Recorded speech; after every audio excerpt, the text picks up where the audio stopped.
ભગવતા પ્રોક્તમ ભાગવતમ ભગવતઃ સ્વરૂપમ ઇદમ ભાગવતમ. ભગવાન દ્વારા કહેવાયેલી આ ભાગવતની કથા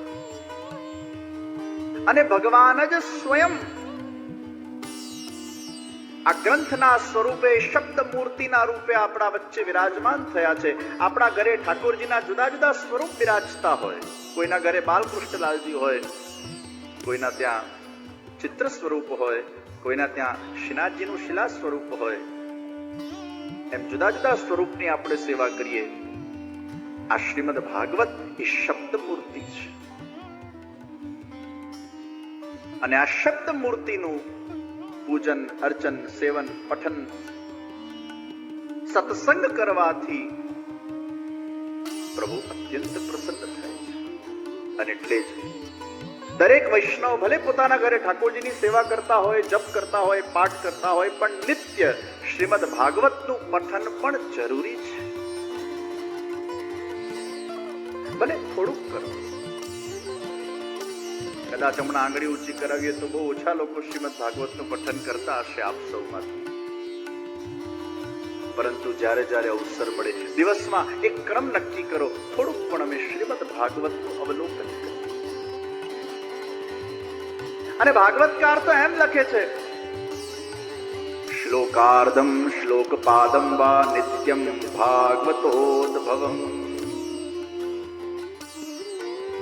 શ્લોકાર્ધમ શ્લોકપાદમ વા નિત્યમ.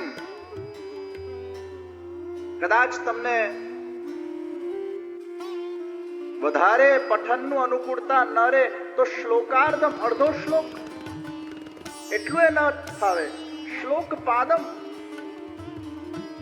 2 સેકન્ડ થાય તો શ્રીમદ ભાગવતજી રોજ ખોલો, આટલું કરીને ભલે બંધ કરી દો. જે ઘરમાં ભાગવતજીનું પઠન થાય છે એ ઘર અલૌકિક થઈ જાય છે, એ ઘર પવિત્ર થઈ જાય છે. કારણ કે શ્રીમદ ભાગવતમાં સાક્ષાત પ્રભુ બિરાજે છે. આ શબ્દ મૂર્તિ છે. આ ગ્રંથના શ્રવણથી સુતેલી ભક્તિ એ જાગૃત બને છે. લાકડામાં અગ્નિ છે, પણ એ લાકડામાંથી અગ્નિને જાગૃત કરવા માટે અગ્નિનું સંસર્ગ આપવું પડશે. એમ આપણા બધાના અંદર એ ભક્તિ છે, પણ એ ભક્તિને ઉજાગર કરવા માટે ભગવદ સત્સંગ આપવું પડશે, ભગવદ સેવન આપવું પડશે, ભગવદ સ્મરણ આપવું પડશે. જેમ જમીનમાં પાણીને કાઢવા માટે એ જમીનની ખુદાઈ કરવી પડે, એમ આપણા અંદરથી પણ એ કૃષ્ણ ભક્તિને પ્રગટ કરવા માટે એ અંદર ખુદાઈ કરવી પડે, ભક્તિ કરવી પડે, ભગવાન સાથે ચિત્તને મનડાને જોડવું પડે. ત્યારે જઈને કૃષ્ણની ભક્તિ પ્રગટ. કૃષ્ણની ભક્તિને પ્રગટ કરવું આમ આપણા દ્રષ્ટિએ વિચાર કરીએ, સાધન દ્રષ્ટિએ તો બહુ કઠિન છે, પણ ભગવાનના કૃપાના દ્રષ્ટિએ બહુ સરળ છે. નૃણામ જન્મ સહસ્રેણ ભક્તૌ પ્રીતિર્હિ જાયતે કલૌ ભક્તિ ભક્તિયા કૃષ્ણ પુરઃ સ્થિત. કલૌ ભક્તિ ભક્ત્યા કૃષ્ણ પુરઃ સ્થિત. આ કલયુગના અંદર કૃષ્ણની ભક્તિ જ એકમાત્ર સાર છે. અને જ્યારે સાચા અર્થમાં કૃષ્ણ ભક્તિ આપણા હૃદયમાં પ્રગટ થઈ જાય છે, ભગવાન આપણા સામે યા આપણા અંતર હૃદયમાં ઉપસ્થિત થઈ જાય છે. નૃણામ જન્મ સહસ્ત્રેણ ભક્તૌ પ્રીતિર્હિ જાયતે. આ ભક્તિને પ્રગટ કરવી એટલી સરળ નથી. કૃપા વગર જન્મોના જન્મ વીતી જાય છે, અરે સહસ્ત્ર જન્મો વીતી જાય છે. અને સહસ્ત્ર જન્મ પછી જ્યારે આપણા પાપો ક્ષીણ થાય, ભક્તિ કરતા કરતા કરતા કરતા કરતા આપણા પાપો જ્યારે ક્ષીણ બની જાય, નૃણામ જન્મ સહસ્ત્રેષુ તપો ધ્યાન સમાધિભિઃ નરાણામ ક્ષીણ પાપાનામ કૃષ્ણે ભક્તિ પ્રજાયતે. નરાણામ ક્ષીણ પાપાનામ, वो भक्ति करते करते, भगवत नाम स्मरण करते करते, संकीर्तन करते करते करते करते करते जब हमारे पाप क्षीण बन जाते हैं, तब जाकर कृष्ण પણ ભગવાન એમ વર્ણન કરે કે મારે આ જીવ ઉપર કૃપા કરવી છે અને આ જીવના તત્ક્ષણ મારે બધા જ પાપોને ધોઈ નાખવા છે. તમે એકવાર પણ શ્રી કૃષ્ણ શરણમ મમ ભાવથી બોલશો અને ભગવાનને સંભળાઈ ગયું અને ભગવાન એમ નક્કી કરી લે કે મારે હવે આના પર મારી અહેતુની કૃપા કરવી છે, જન્મ જન્મના પાપો આના મારે ધોઈ લેવા છે, તો ભગવાન પોતાની કૃપાથી કેવલ એકવાર પણ આપણે અષ્ટાક્ષરનો ભાવથી જપ કરીએ ને, આપણા અનેક જન્મોના પાપોને ધોઈ કાઢે અને એ બુદ્ધિને આપણા હૃદયમાંથી પ્રગટ કરી નાખે. એ કૃષ્ણ કૃપા. અને એટલે જ ચૈતન્ય મહાપ્રભુ અને વલ્લભાધીશ મહાપ્રભુજીનું જ્યારે મિલન થયું ત્યારે ચૈતન્ય મહાપ્રભુજીએ કીધું, એકવાર પણ કૃષ્ણનું નામ ભાવથી બોલાય એના અનેક જન્મોના પાપ ધોવાય છે. ત્યારે મહાપ્રભુજી કહે છે, કૃષ્ણનું નામથી જો આપણે વંચિત થઈ જઈશું ને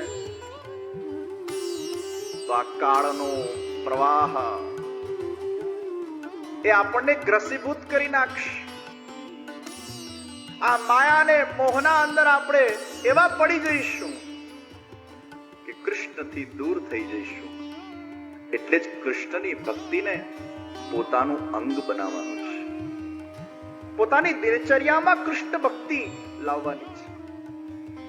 તો બંને મહાપુરુષોએ બહુ સરસ વાત કરી કે એકવાર પણ નામ બોલો અને ભગવાનની કૃપા થઈ જાય તો એ પાપ ધોવાઈ જાય. પણ યાદ રાખજો, એ કૃષ્ણનું નામ કદાચ તમે ન લો તો એના નુકસાનમાં એ છે કે આ કાળનો પ્રવાહ તમારા મનને ગ્રસીભૂત કરી નાખશે. એટલે મહાપ્રભુજી આજ્ઞા કરી, યદા બહિર્મુખાયોયમ ભવિષ્યત કથંચન તદા કાલ પ્રવાહસ્તા દેહ ચિત્તા દયો. भगवान श्री कृष्ण से बहिर्मुख मत होना, कृष्ण की सन्मुखता हमेशा प्राप्त हो. અને તે જ કૃષ્ણ સેવા સદા કાર્ય. યદ કરોષિ યદ સ્નાસી યદ જુહોસી દદાસ્યત યદ તપસ્યસી કૌંતેય તત પુરુષ મદર્પણ.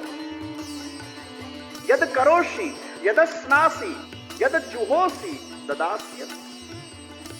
તમે જે કંઈ પણ કરો એને કૃષ્ણ ભક્તિ બનાવી દો. આજ મહાપ્રભુજીનો સિદ્ધાંત છે.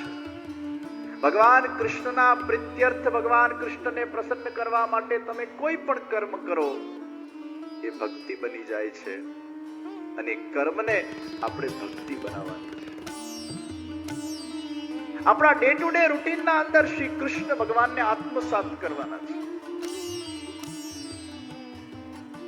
તમે ઓફિસમાં ક્યાંક ટેબલ પર બેઠા હો ને, અથવા તમારા ઘરે સોફા પર બેઠા હો, અથવા નાના છોકરાઓ એ પોતાના રૂમમાં એ ભણવા માટે પોતાના રીડિંગ ટેબલ પર બેઠા હો, બસ થોડુંક ભાવન કરી લો, થોડુંક આવું સ્મરણ કરી લો.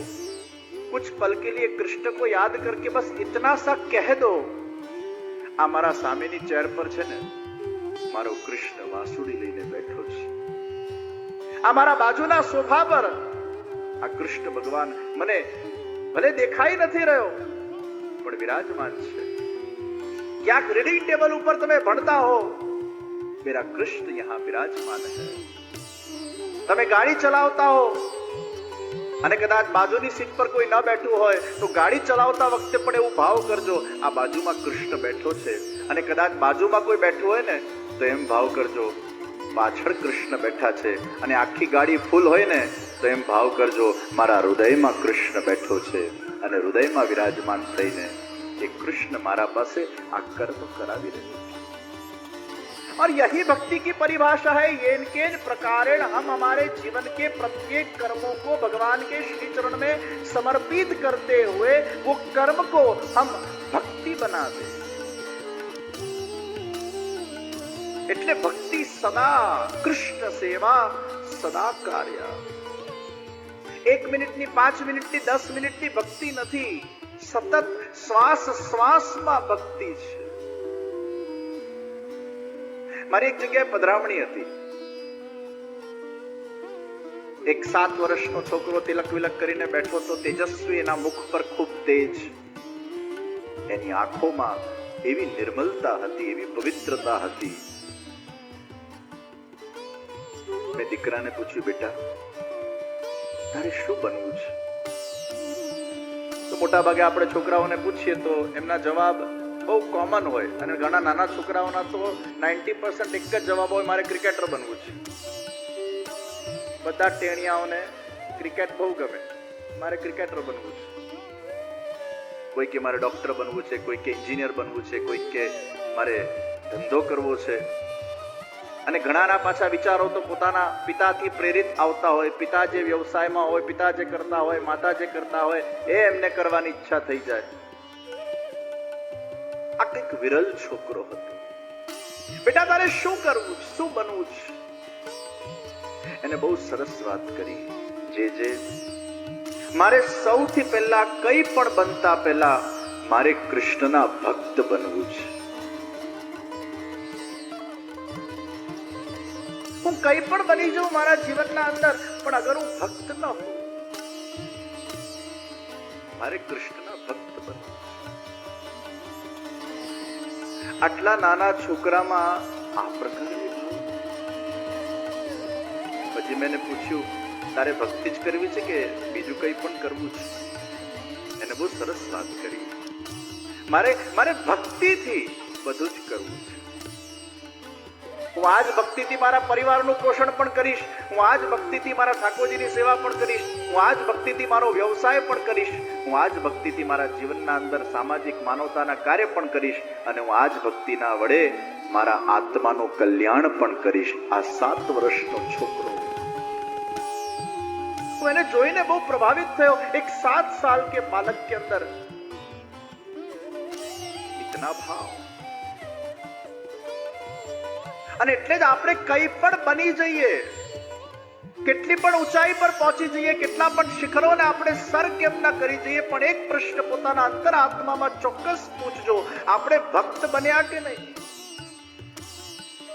हम धनवान बन गए, संपत्तिवान बन गए, हमने एकेडमिक डिग्री को हासिल कर दिया, आपने जो भी चाहा था आपके पुरुषार्थ बल से आपने पा लिया, लेकिन एक प्रश्न अपने अंतरात्मा से करना, आप भक्त बने के न बने?